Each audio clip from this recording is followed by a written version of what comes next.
नमस्कार दोस्तों। अब यूपी पीसीएस प्री के लिए बहुत कम समय बचा है, तो आप सबका ज़्यादा समय ना लेते हुए मैं बस इतना बताना चाहती हूँ कि आपको अब लास्ट मोमेंट पे क्या पढ़ना चाहिए जिससे प्री आसानी से निकल सके या आप कट ऑफ के पार पहुँच सके।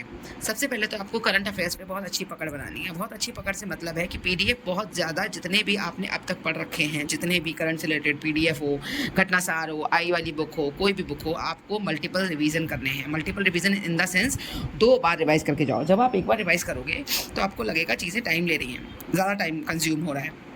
लेकिन देखना जब आप फिर तीसरा रिवीजन जब लोगे तो बहुत जल्दी जल्दी आपका करंट अफेयर रिवाइज होता चला जाएगा। रिवीजन करे बिना मत जाना। वहाँ पर जाकर एग्जामिनेशन हॉल में क्वेश्चंस आएंगे सामने, लगेगा कि पढ़े हुए हैं, लेकिन कन्फ्यूज़न की वजह से गलत अटेम्प्ट करके नेगेटिव मार्क्स बढ़ जाएंगे।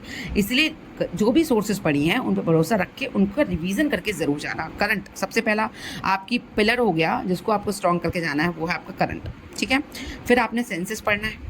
मिसलेनियस में आपने एग्रीकल्चर डाटा, मिनरल डाटा ये करके जाने हैं लास्ट मोमेंट पे। ठीक है, ये लास्ट में इसलिए पढ़ने को बोल रही हूँ क्योंकि ये बहुत ज़्यादा पहले से पढ़ा हुआ भूल जाते हो आप। तो census, agriculture data, mineral data and एक और टॉपिक आपका बहुत इंपॉर्टेंट बच गया, वो क्या हो गया आपका बजट। यूपी बजट और केंद्र का बजट, सेंट्रल का जो बजट है वो लास्ट मोमेंट पे इकोनॉमिक सर्वे के डेटा, ये सारे फैक्चुअल डेटा जो एंड मोमेंट पे भूलने के बहुत बहुत बहुत चांसेस होते हैं, वो ज़रूर देख कर जाना। कौन सी योजना को कितना बजट आवंटित हुआ है, एलोकेशन ऑफ बजट, किस प्रोजेक्ट किस डिपार्टमेंट को हमने डिफेंस के लिए कितना बजट रखा है, कहाँ से पैसा आता है, कहाँ रुपया जाता है, ये सारे जो आंकड़े हैं, जो डेटा फैक्ट्स हैं, वो लास्ट मोमेंट आपने रिवाइज करके जाने हैं।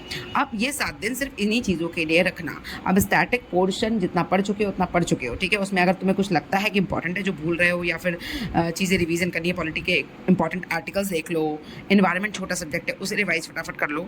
बाकी कोई बड़ा सब्जेक्ट अब उठाने का समय आपके पास नहीं बचा है। जो भी पहले से पढ़ रखा है, मेहनत कर रखी है, अब उस पर भरोसा रख के सिर्फ रिवीजन मारो। करंट का रिवीजन कर लो, जितनी भी चीज़ें पढ़ रखी हैं उनको रिवीजन मारने की कोशिश करो। 7 दिन सिर्फ आपका रिवीजन होना चाहिए।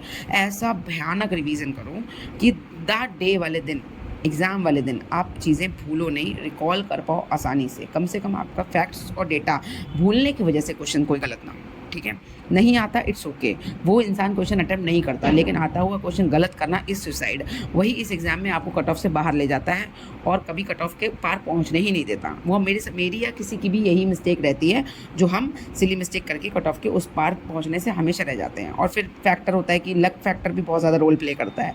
तो आप हार्डवर्क अब तक कर चुके हो, अब लक पे छोड़ो और अपनी मेहनत जितनी हो सकी है उसको उतना ही मतलब शार्पन करो, रिवीजन करो, बस अब परेशान मत हो। और दूसरी चीज़ हम बात करते हैं मेंटल स्ट्रेस की। बहुत सारे बच्चे हैं जिन्हें स्ट्रेस हो रहा है बहुत ज़्यादा कि एग्ज़ाम एंजाइटी हो रही है, एग्ज़ाम पास आ रहा है।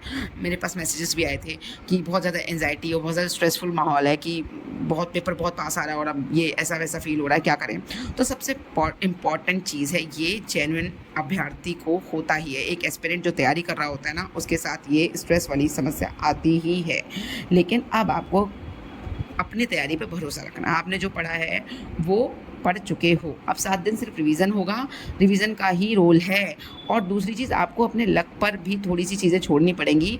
आप हार्डवर्क जितना करना था कर चुके, अगर चीज़ें लक में होंगी उस दिन आपका दिन होगा, एग्ज़ाम में वही सब कुछ आएगा जो आपने पढ़ा है और आपको रिकॉल भी हो जाएगा।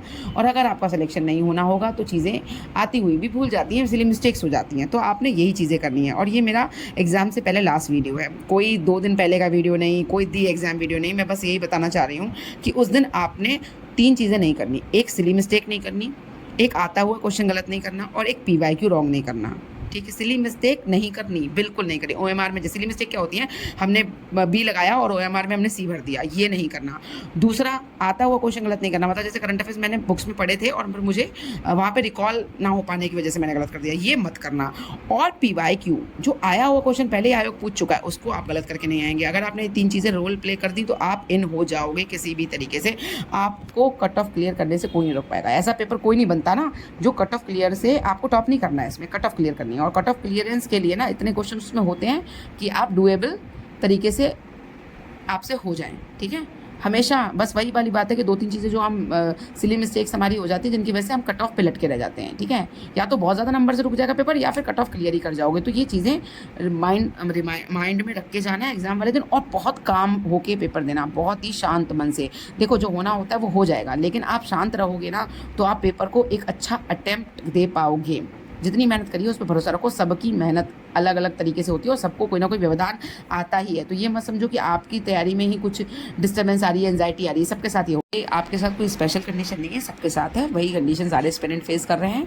तो बी काम on the day of exam, आपको शांत रहना है, जितना आता है उतना रिप्रोड्यूस करने की एग्ज़ाम में कोशिश करनी है और क्वेश्चंस गलत नहीं करने आने की पूरी अपनी तरफ से कोशिश करनी है। बाकी जो होता है भगवान पे छोड़ दो यार, कुछ तो भगवान पे भी भरोसा रखो, कुछ अपनी मेहनत पे भी भरोसा रखो। देखो डेस्टिनी के बिना ये एग्ज़ाम सिर्फ हार्ड वर्क से नहीं निकलता, लोग कितना भी बोलें। तो दोनों चीज़ों पे भरोसा रखो और जाओ एग्ज़ाम देने। और सबके सेंटर कहाँ गए मुझे कमेंट सेक्शन में बताना है। And all the very best for your exam. अच्छे से एग्ज़ाम देना। मेरे यहाँ तो नेट कनेक्टिविटी ही नहीं थी, बरेली में शटडाउन था तो आप सबसे कनेक्ट नहीं हो पा रही थी, लेकिन आज मौका मिला तो आप सबसे कनेक्ट हो रही हूँ। और एग्ज़ाम में फोड़ के आना, अच्छे से करके आना। मेरी तरफ से सभी को बहुत सारी शुभकामनाएं प्री के लिए। All the very best.